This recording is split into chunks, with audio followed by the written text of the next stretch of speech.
Good afternoon, everybody. Thank you for coming out, even though the rain was pouring. I know it's dried up a little bit, but I didn't expect to have anybody in attendance earlier. So thank you for that. This would have made for a very boring forum if it was just me in one big room. So I appreciate you showing up. All right. I am Alexis Case, your executive director, and we're going to go into what we always start with, which are a last month's review of financials. I will forewarn you, if you don't like to hear me on a microphone, you're going to be very sad because most of the directors are out today, which means I will be standing in for several. So hopefully I don't sound bad to you. There she is. All right. Financials were not printed in the back because as of today's meeting, they are not closed. We're seeing that be more frequent just in terms of our corporate support team when they are finalizing numbers, closing out capital projects. So they do believe that they will be finalized tomorrow around 12 o'clock. So as we've done in the past, we will print statements that are closed and bring them to our What's Brewing. So if you are someone who likes to keep copies of these or review in more detail, they are available to you. But the numbers here are preliminary, so they will change slightly. Looking at revenue first, you can see typically I highlight number 1, 2, 3, 4 next to residential living, assisted living, memory support, and our health center. In all 4 levels of living, we met our budgeted census, which is why we have a positive variance under each. The residential living occupancy we had 249 apartments occupied against a budget of 241, which is why you see a positive monthly variance there of $113,000 because we were over budget by 8 apartments. So when we have more apartments occupied, we meet our revenue expectations. Assisted living, we were right on target. So we had 57 apartments occupied against a budget of 57. So if you're following along, it's the second line here. Assisted living had a positive variance of $37,000. Dropping down below is memory support. We had 26 apartments occupied against a budget of 25, which took us just over the mark there. So a positive monthly variance of almost $18,000. And then our health center, positive variance of almost $65,000. We had 47 rooms occupied against a budget of 46.5. And again, their census varies by day, which is why you'll have, 0.1, 0.5, et cetera.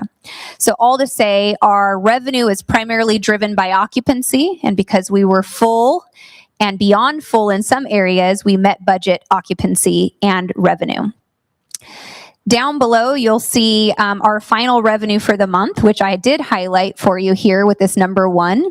They expected $3.2 million in revenue, and we brought in 3.48 because, again, right here, we met occupancy.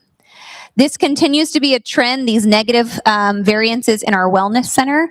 That has to do with, I would say, very high performance during the COVID years, where we had a lot of wellness services, a lot of revenue driven by COVID tests and supplies and all of the things that were happening. So because our budgets are set from prior year performance, we're still finding kind of our norm in our wellness revenue there. So I do anticipate that to continue to trend negatively. It is not considered a big source for us of revenue, so it's not something to be alarmed, but you can expect to see it probably continue to trend that way. January expenses. So this is where the numbers start to look bad, but I can definitely explain them as needed. Total employee costs, you can see the first number here in black at $40,000. So something to know kind of about the way budgets work at San Joaquin Gardens and within Human Good Communities is we tend to look really good when it comes to salary and all of the benefits that our team members receive at the first of the year. And then by March's financials, the team members' annual increases when it comes to salary changes based on their performance reviews take effect. So at the end of February, team members do receive their annual adjustments to pay, which then the numbers start to shift for a few months until they start to level out. The way they do is they'll set a budget for the year in terms of this is what we expect to spend on our salaries, and they basically just spread that across 12 months. But because that has not went into effect in the first month, it looks really great. Then it looks really bad, and then it starts to level out. So just, you've heard us kind of go through this a few times just to kind of preface what you can expect. The 1, 2, 3, and 4 are the numbers I'll explain next. Supplies, specifically, when we dug into this, a lot of this is reclassed. So that means we spend money, we purchase supplies like the proxy cards that residents receive. We go through those with new residents or new team member hires. Those provide access, to security, et cetera. That would be something we code to supplies. But truly, that will get recoded in a bigger project later and removed from the expense line. But several things hit that line until we reclass them. So right now, there was a number of contracts that we have and apartment remodels that we've completed that hit both supplies and repair and maintenance. But by the time I was coming down here, we were already kind of talking it through. You can expect to see repair and maintenance by the time the numbers close, a negative about $10,000. So about $20,000 of that negative variance will be moved to the right line item, the right project. But as we stand today, when I pulled them, they are reflecting here. All that to be said is we are doing better than this shows you today. So if you chat with me on what's brewing, we'll provide you the updated statements, and then I can answer any questions if there are still negative variance on those categories. The only one that alarmed me, which it shouldn't be alarming, but it was something we dug into, was the utility bill because we'd been doing so well. So we did pull our utility bill. The heaviest hitter was our PG&E, and we can expect right now in terms of performance from our solar panels, they're not necessarily generating a ton because of our current weather patterns, fog, bad air, all of that great stuff. So January's PG&E in itself was about $134,000. But if you've had solar in your homes, you know that there are a few months you don't necessarily see the performance, and then it hits summer, bright and sunny days, then we start to make up for that. So we should be trending in the right direction as we get into the warmer months. All that to say, at the very bottom here, they expected us to spend about $2.6 million, and we spent $2.68. Because, again, these two areas are falling into budgets that they are not supposed to. Once we get them cleaned up, it'll look much better in terms of how we spent our money that month. And then the scorecard for January, in terms of bringing in all of the expected revenue for the budget that we set forth and the expected expenses, they expected us to end the month with $147,000, and we ended it at $375,000, leaving a positive variance or a little bit of cushion here to help as we move through the year of $228,000 in operating margin. Any questions on the numbers, at least the preliminary numbers? All right. I do encourage you, like I said, to bring your questions to what's brewing. If we have different numbers to report out, Amy does bring those along on those times where they're not closed in time for us. All right. The next topic, executive chef. I've updated, I think in most of our meetings, whether it be council, forum, or even our What's Brewing, that our executive chef is one of the 6 Morrison team members that will not be moving along through that dining transition. So as we transition from Morrison contracted dining to our internal human good dining program, all but our chef Luis will stay. He will stay until he does find an opportunity, or at least through May 1st when we do our final transition. So he has been an active partner.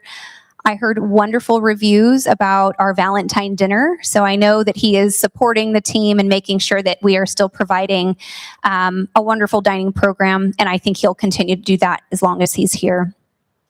However, I want to bring you up to date with where we are in the process. So for executive chef, we did post our opening, I believe it was at the beginning of last week. We so far have had 29 applicants. 28 of those were external, 1 was internal. And the way it will be handled in terms of finding our executive chef will be no different than the process we've handled every other time we've been down this road. So if you've been here for any period of time, you might be familiar. I will receive some outside support from our recruiting team, which is a human good group of folks that screen applications. They're looking at experience, talking to references, doing phone screening conversations just to understand what people are looking for, what their salary requests are, and then assuming they fit kind of obviously the position that we've posted, they've answered, appropriately, and the salary is within what we have budgeted for, then they will pass that candidate to me as the hiring manager. Again, that is a benefit of being human good dining, is then they report directly to the executive director. It's not an outside group of folks.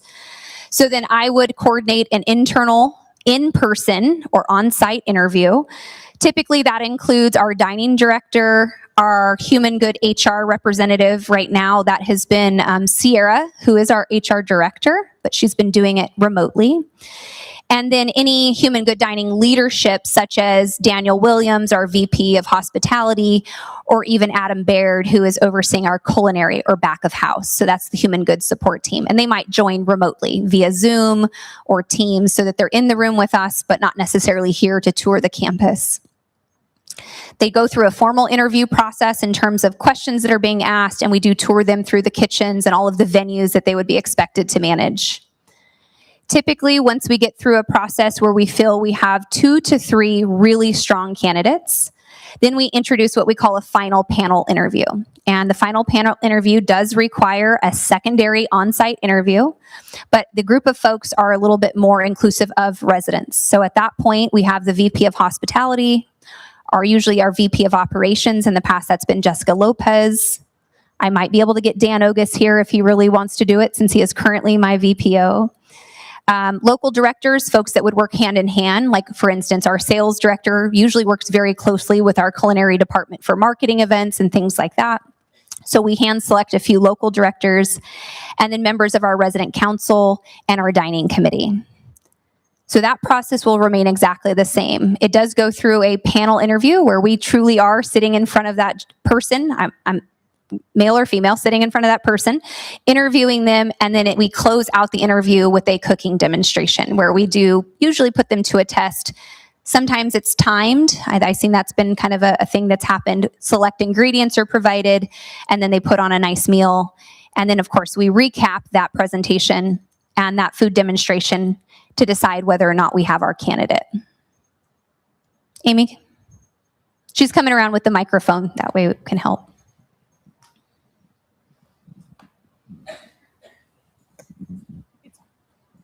You said you posted the applications. Where did you post the application? So Human Good, being as large as we are, has its own website where Human Good careers are listed.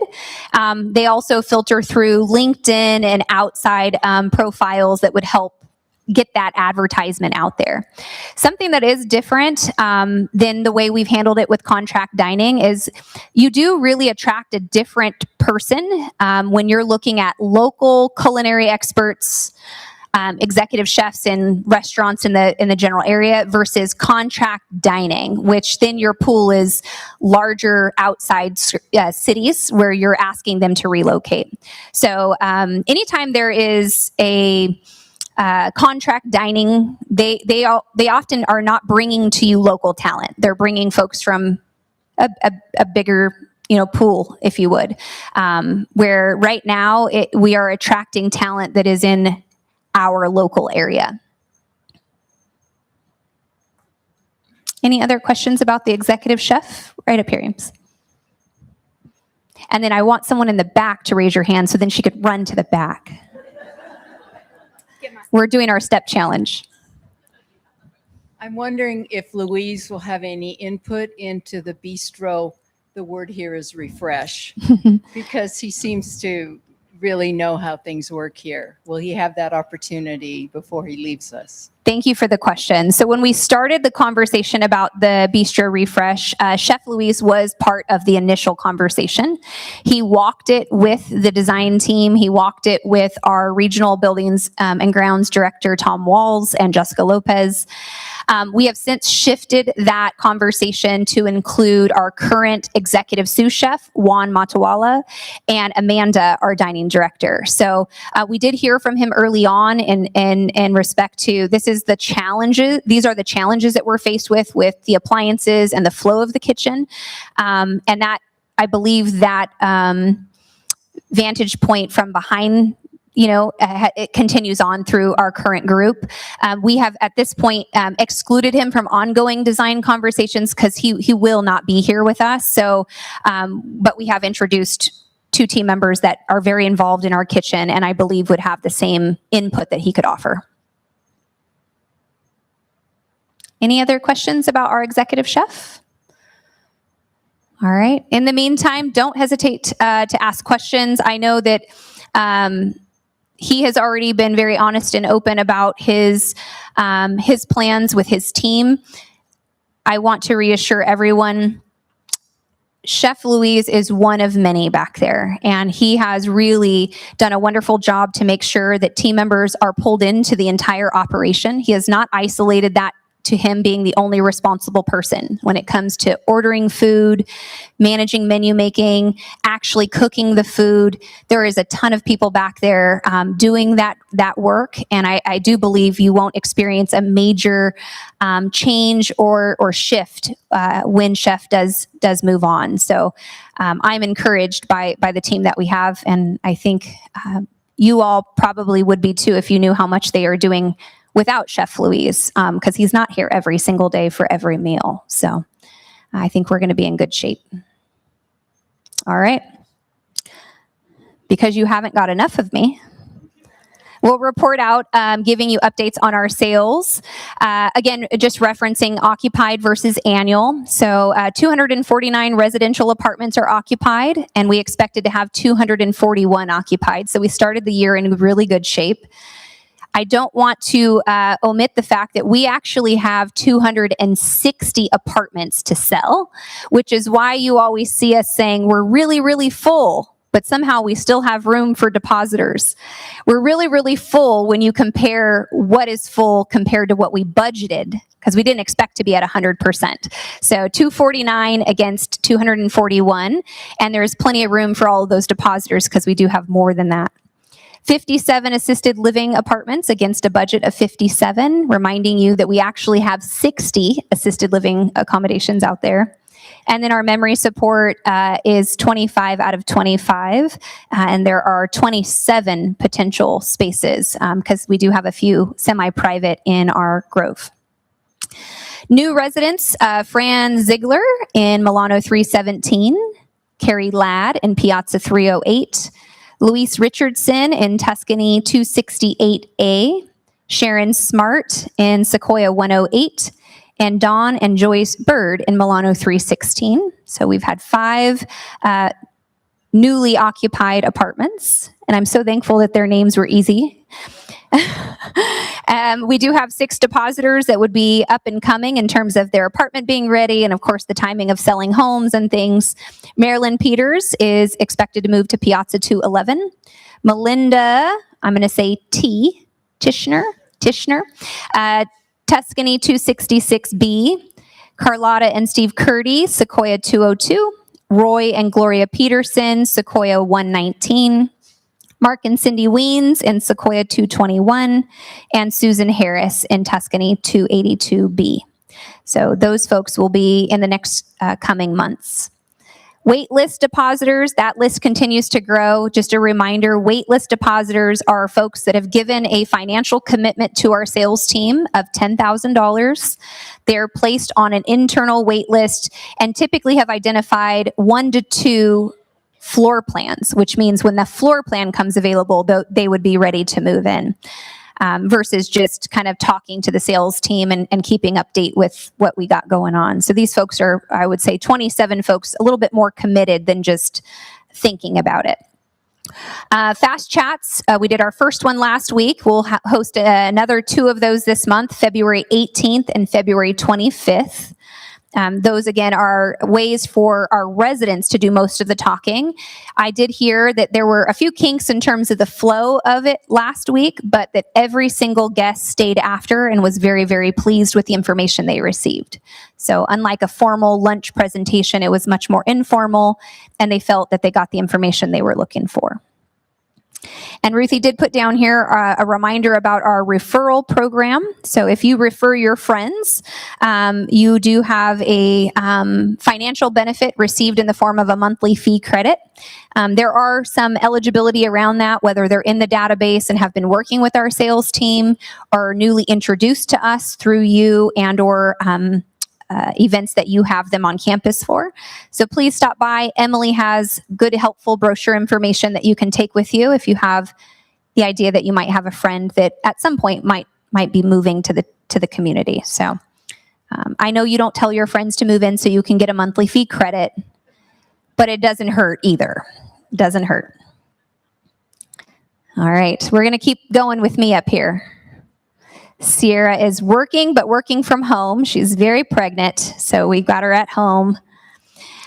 New team members, we've introduced a resident assistant, a CNA, and an LVN to assisted living. So Lexi Alonzo is a resident assistant.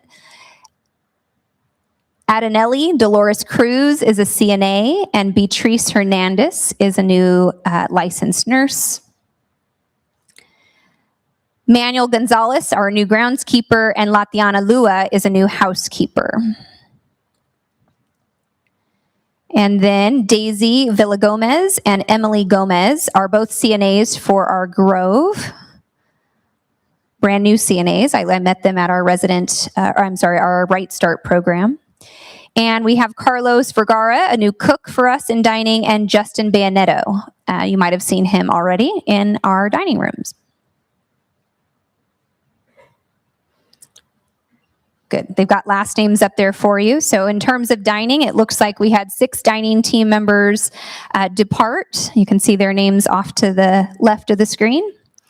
We had 3 resident assistants in our assisted living, 2 in our memory support, and 5 in our health center. I'm sorry, 5.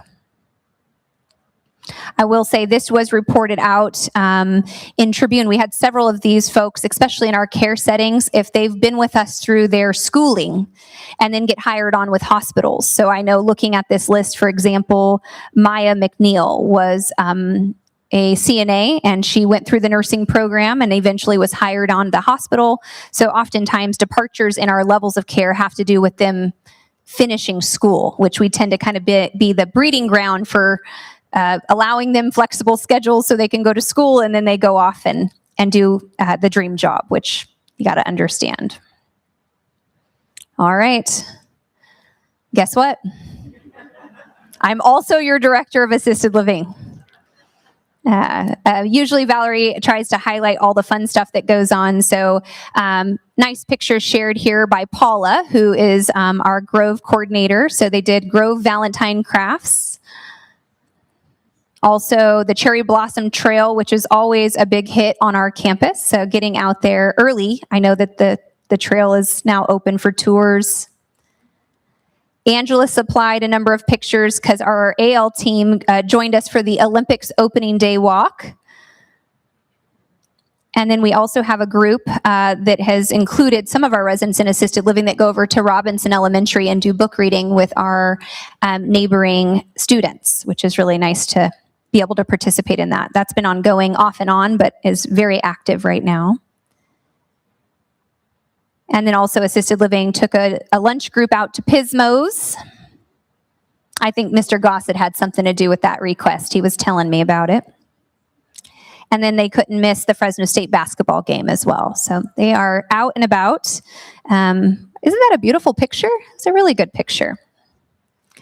All right. Amanda, I'm going to take a break and invite you up.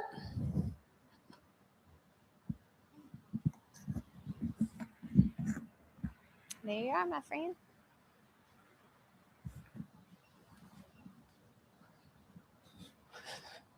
I figured I'd give her a break. All right. Here we go. Dining updates. As always, the kitchen tour has been really popular and we've been able to fill it every month. So we do still have space for next month on the first Wednesday of March at 11:45. You can call Speranza to reserve your space. It is limited just due to space in the kitchen, so we have a max of 7 residents for that tour. And then you'll join us for lunch in the private dining room. Last month, we had our dietitian join you for lunch, and he really, really enjoyed it. So he's asked to maybe continue and pop in a few times and kind of rotate in and out with that. Our superfood tasting is on Thursday, February 26th at 4 o'clock outside of Speranza. You won't want to miss it. Our superfood this month is dark chocolate. We can't keep that little candy dish full. So Katura's in charge of that, and she's every day loading it up. So that's been really fun. Little change in Pete's Coffee Shop. As I'm learning that a lot of you didn't know, we served soup out of Pete's Coffee Shop every day during the lunch hour. So she'd pick it up at 11 and then till Pete's closed at 1:30. And due to extremely limited consumption, we wanted to limit the waste, and we will no longer be offering soup in Pete's. But we do have soup available in Speranza for anybody that was purchasing soup from Pete's.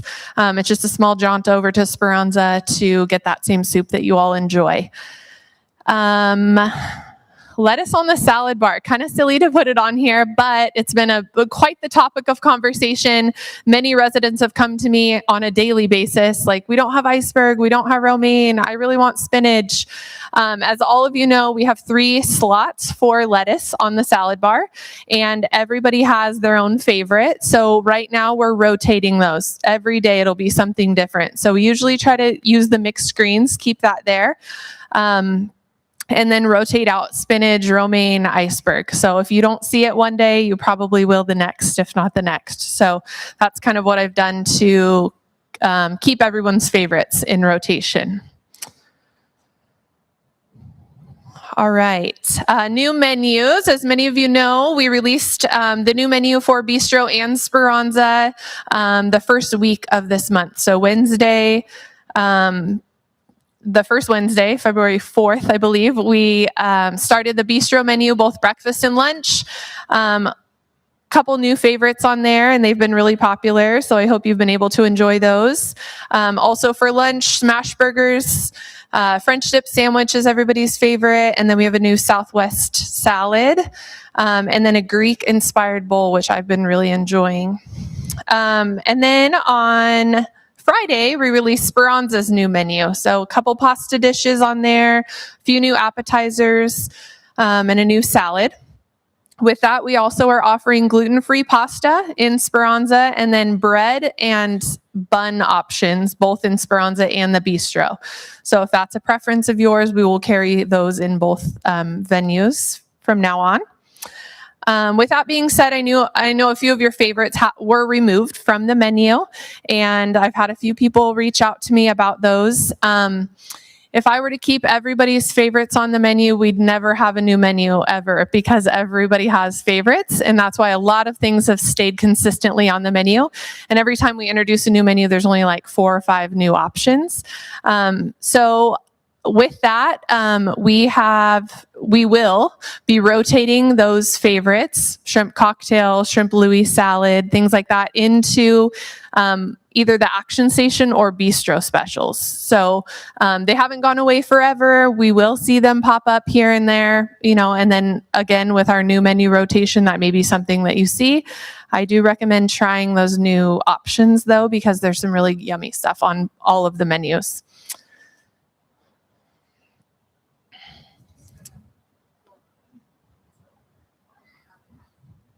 Go what?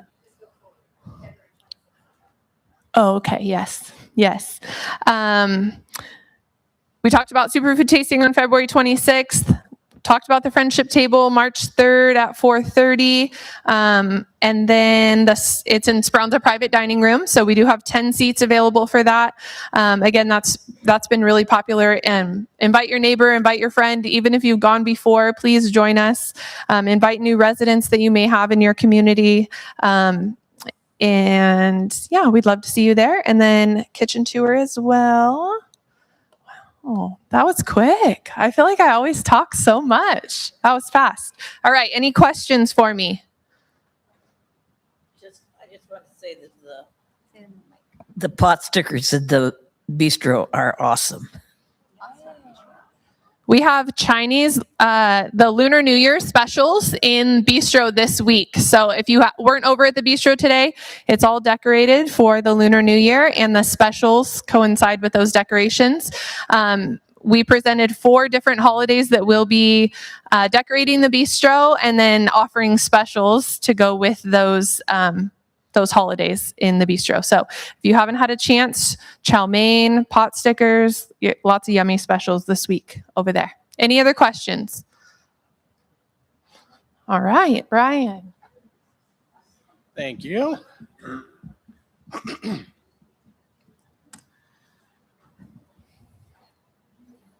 Just trying to gauge your guys' mood today, see how fast I should do this presentation. Well, good afternoon. As we start off every month, just a little highlight of your buildings and grounds team and how many maintenance or how many work orders they're doing. This last month in January, 3,539 work orders. It's a lot of work orders. But the awesome part about it is 3,125 of them were done same day or next day. So the team is still working hard to get us to our overall goal of a 90% same day, next day completion rate. That's our 2026 goal of maintenance. So we're close. We're at 88%, and every month we get a little closer. So if you see a maintenance guy, thank them for the work that they do. All right, projects. And you guys notice I have a few things going on around here? I'm trying to finish some stuff. And the main project for me right now is I'm trying to finish the art studio. Because as our meeting will tell you, I've been working on that art studio for 5 years now. So we've made some significant progress. Our roof is on, our stucco's colored, brand new pergola. They're working on the ironwork, got primed today.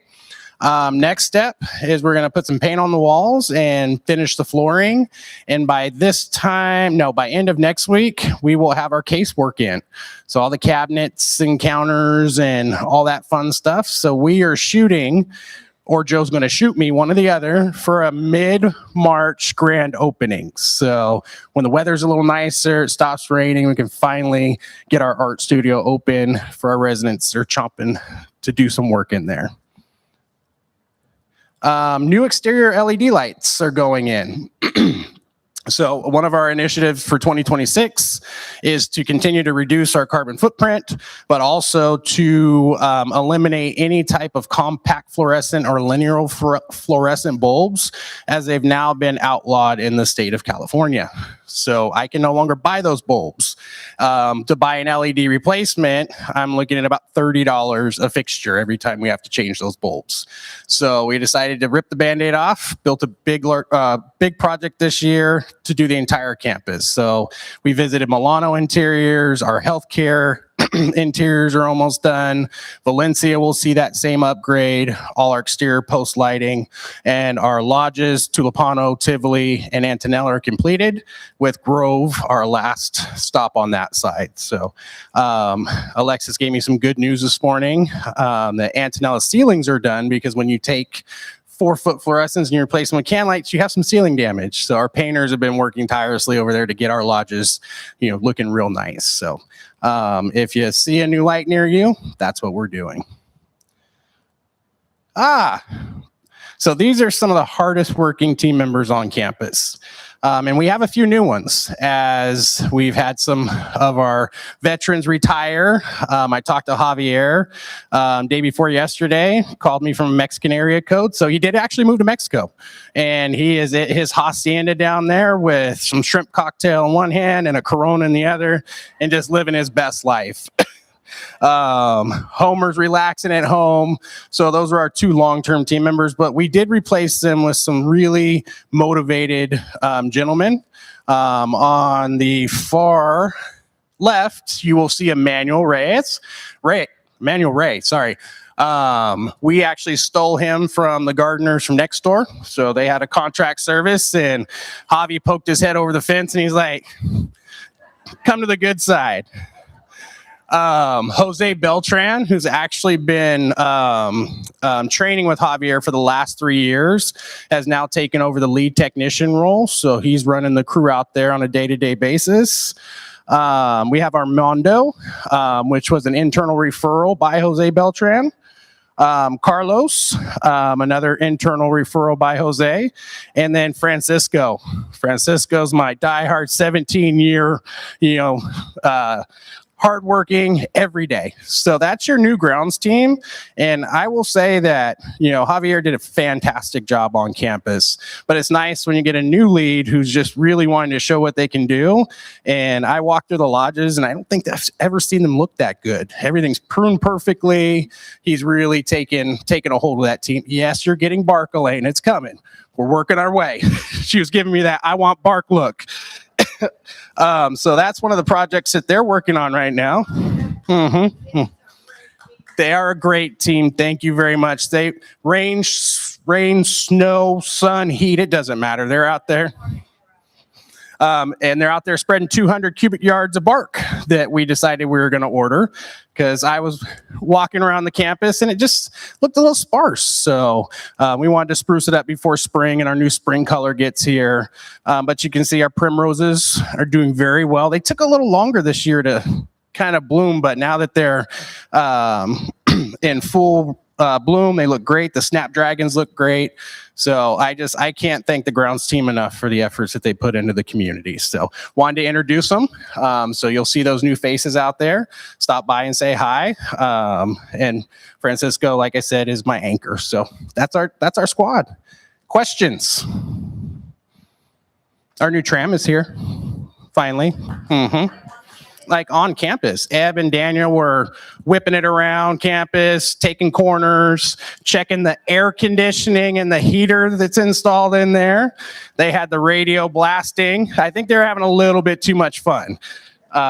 So we are very happy. You should see that rolling out probably tomorrow, the next day, once we get all the plastic and everything removed from it. So we're very excited to have that new tram. What about the elevator in Sequoia? I am waiting on the state. So the state basically red tagged an elevator in Sequoia due to a missing load test. And now the state's mad at me, so they're dragging their feet on getting back out here to do their paperwork. But we are on them every day. And as soon as I can get them out here to certify it, we can get that elevator back in service. So I know it's been an inconvenience, and if it was something that was on my part, I would make it happen. But as you know, dealing with the state is not always the most pleasant experience. So I will hopefully be able to provide an update by the end of this week on when we can get that elevator returned back to service. Any other questions? Complaints? Concerns?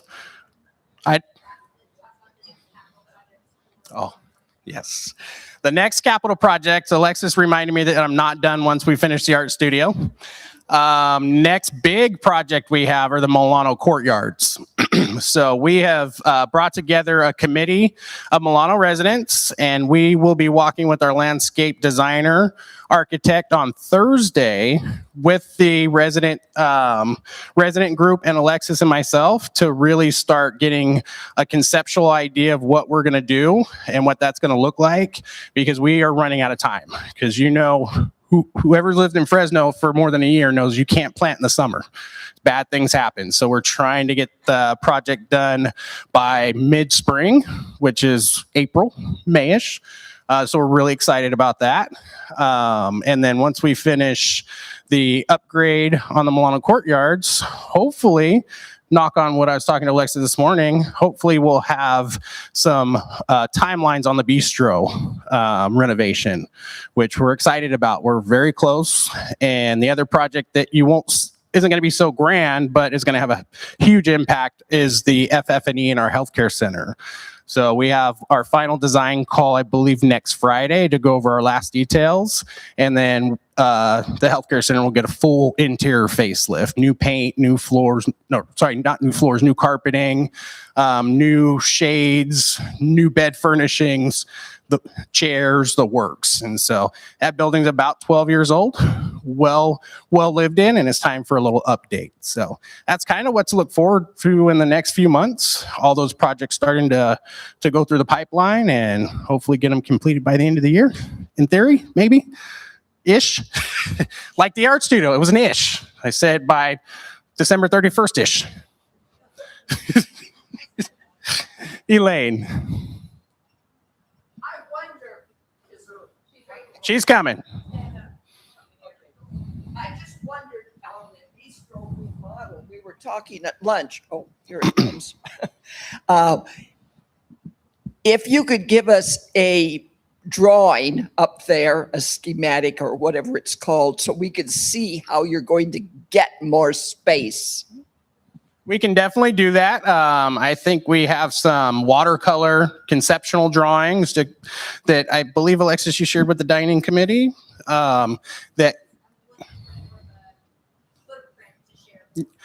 So we're looking for that footprint, which we should have after our next call, because they did move a few things around.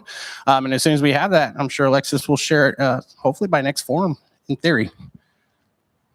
Great questions. That's going to be a fun one. That's going to be a big one. So we're excited about it. It's really going to, I think, bring our bistro into the 21st century, 22nd, somewhere around there. All right. Any other questions, comments, concerns? If not, I'm going to pass it to Doug. So speak now or forever hold your peace. With a White Sox jersey? Dear God. This is Giants country. I don't want to tell you that I'm a Dodger fan too. Sorry. I know. It's brutal, isn't it? We've got a lot going on right now as we head into Lent. First, the Fresno Prayer Breakfast is Tuesday. We have bought tables. The cost is normally $50, but we're selling tickets for $10. Spiritual Care Committee is kind of helping with that. If you don't have a ticket and would like to go, please join us. The concierge has the tickets. The bus is meeting in front of the bistro at 6:30 a.m. Pardini's does breakfast, so it'll be good. And the breakfast at 7. We'd love to have you there. For those of you interested, it's actually the largest prayer breakfast in the United States. It's kind of cool. We do movies. The Holy Land Revealed ends tomorrow. Will be our last ones. And then the next Tuesday, we start Lives of Great Christians. Ash Wednesday service is this Wednesday at 10:30 here in the theater. But now I have heard that there are people that, because of the town hall at Fresno State, wanted to be able to still come but can't do the 10:30. We are actually doing extra services to not just serve residents but also team members. At 8:30 in the morning here, we will do our first service for B&G. That service will be in Spanish and English because we're trying to be inclusive. And so you are welcome to come to that. Then we are also doing it at 9:45 and 3:30 in the assisted living and 1 and 3:45. No, 1 and 3. And then the other one is 3:30. It's just, there's a lot in AL. That probably won't matter, but we're trying to make sure we catch everybody. The one thing we also learned from residents last year is when we did it in the village, there were people that wanted us to come back because they were in rehab and therefore missed it. So we're just trying to make sure that it's available to everybody. It's not a long service. We'd love to have you come if you need it. Also, speaking of that, in the back, there are Lenten devotional booklets. If you would like to do that to help you prepare for Lent, please consider that. It is right there in the back. They're free. Just grab one. They're also a supply there by your boxes. So if that's something you want, you've got it. Next Sunday, if you're interested to hear something that's going on, we have a missionary from Ethiopia that's coming to speak at our 10:30 service. She is a neat lady. They are doing some really great work in a lot of different areas, but especially their work, and this is where she's really interesting, with unfortunately the women in Ethiopia, as you are probably aware, is not necessarily a good situation. And that is what they target. They are there trying to help women, empower women, get them to be able to be in good places for themselves and for their kids. She's very interesting. We'd love to have you.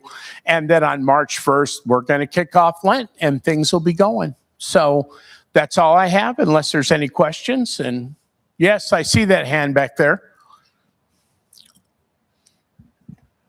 I might add that we have heard Elsa Asrat at a group that some of us here are in, called the CSP, Council of Senior Professionals. It took me a minute, but she spoke there, and she really works, and this is why I'm making it apparent to all of you. The inspiration for her work there, and the person who has really supported her, is Joan Christensen, who was a Piazza resident until she herself now lives in Ethiopia. So Joan Christensen used to live here and has become her mentor there in Ethiopia. Thanks, Alan. I appreciate that. Any other questions, comments, confessions? All right. Joe, you're up. Thank you. Hi, everyone. How is everybody doing? Did you guys get my spam earlier today about the Central Valley, Yes, that one. Get ready, because there are going to be a lot more, and I apologize for that. But before I get started, I did have some foundation news. I wanted to let everyone know that if you're interested in attending the Heritage Dinner this year, you have until February 28th to get your total donations for the past year up to $2,000, and then you'll receive your invitation for that, which is a beautiful, wonderful dinner. Also, the hearts are still for sale at the concierge desk. And if you've seen outside of Valencia, we're putting them out. It's our Garden of Hearts. Those will be out there through February, so you can still purchase them through February also. And then once February is over, we'll be picking the hearts and distributing to those who purchase them. So here's the real stuff. Yes, the Best of Central California. Thank you. So the Best of Central California is presented by Chachansey Gold Resort and Casino, and it invites members of the community to recognize businesses and organizations and people in the area. We are in the running for Best Retirement Community, Best Memory Support, and Assisted Living Communities. So same categories that we've been in for the last several years. You're able to vote once a day through March 6th, 5 p.m. And yes, I apologize now in advance that you will be getting spammed by me. Just a reminder, just go ahead. If you see it and you want to delete it, that's fine. But if you want to open it up and just click on the link and take your survey or do your voting, that would be appreciated. I have gotten some word that some individuals are clicking on the link that went out today, and they are able to cast a vote. And then some are not able to get sent over to the website. So I don't know. There doesn't seem to be a rhyme or reason yet as to why it's working. Terry and I were just checking it out. Her phone wouldn't go through, but then mine did. So I don't know what it is yet. So I will, when I start sending them out tomorrow, I will add the actual website where you can go and just either click on the link there or put that, copy and paste it, put it in your browser, and you can get to the website and vote that way.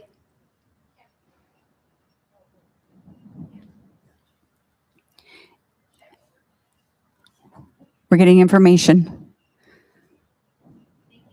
Okay. But also we have QR codes in the lobby. So we have QR codes all over. We've got them by the message boxes, concierge desk, over by the living room area. So you're able to just go ahead and put your camera on it and click on, and that will take you straight to it as well. So we have several different options. And again, I apologize because I'm going to be really obnoxious. We do. We want to win.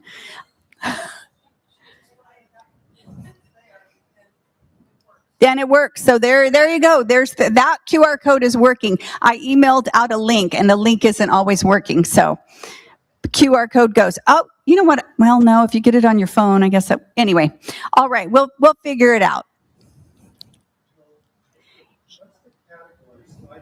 Oh.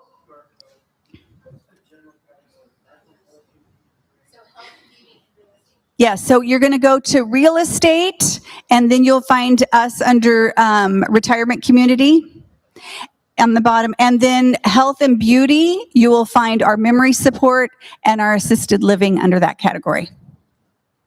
And the email that I send out goes a little bit more into detail, explaining what categories it's under.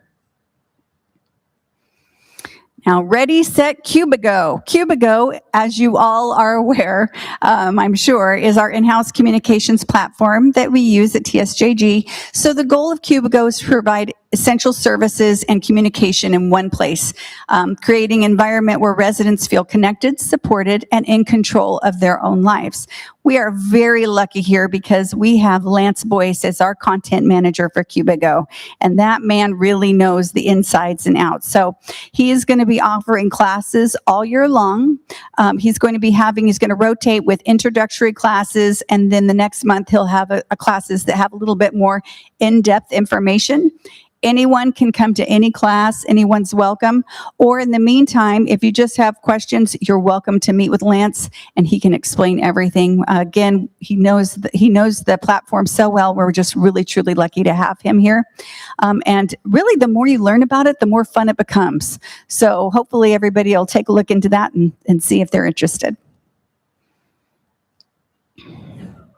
So, as you know, we are in the middle of our Human Good All Community Challenge.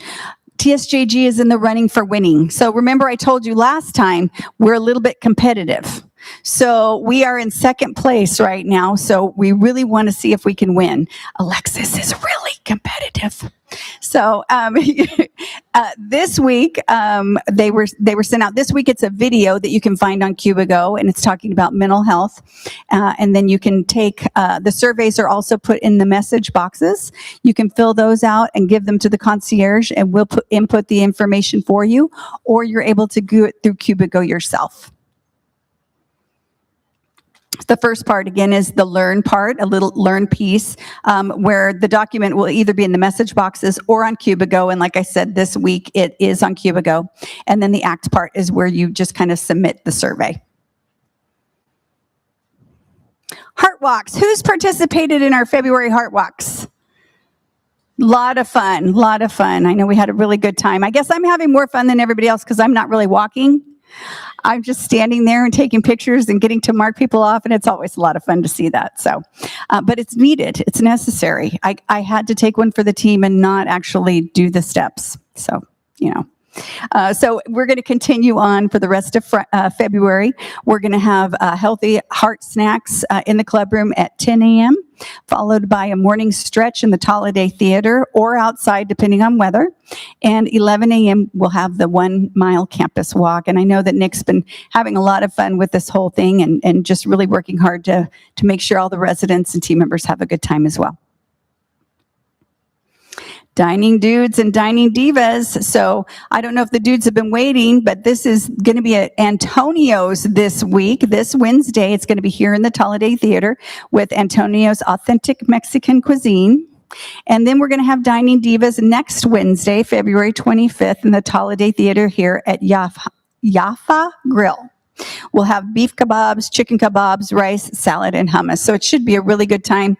I made the mistake of not really having lunch before I came in here. I had to listen to Amanda talk about the new menu in the bistro and now Dining Dudes and Dining Divas. So it's getting really difficult. So if I start talking even faster, you'll know why.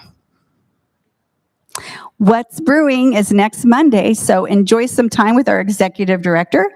Hear announcements, come get the financials if you're interested, and share your favorite stories and memories and experiences over the past month. And of course, as always, bring your favorite mug because you might win a prize.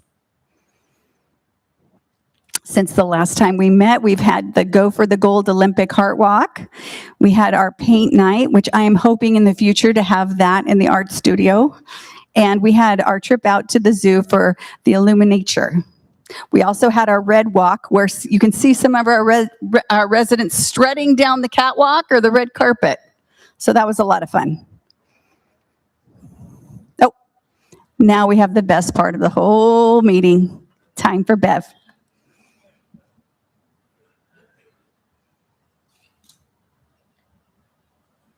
Thank you. Okay. There once was a man and a woman who had been married for more than 60 years. They shared everything. They talked about everything. They kept no secrets from each other. Well, no secrets other than the shoebox the old woman kept in the top of her closet, and her husband was never to open it or ask her about it. For all these years, he had never thought much about that box. But one day, the old woman got very sick, and the doctor said she would not recover. In trying to sort out their affairs, the little old man took down the shoebox out of the closet and brought it to his wife's bedside. She agreed that it was time that he should know what was in the box. When he opened it, the man found 2 crocheted doilies and a stack of money totaling $25,000. He asked her about the contents. When we were to be wed, she said, my grandmother told me the secret of a happy marriage was never to argue. She told me that if I ever got angry with you, I should just keep quiet and crochet a doily. The little old man was so moved he had to fight back tears. Only 2 precious doilies were in the box. She had only been angry with him twice in all those years of living and loving. He almost burst with happiness. Honey, he said, that explains the doilies. But what about all that money? Where did it come from? Oh, she said, that's the money I made from selling the doilies.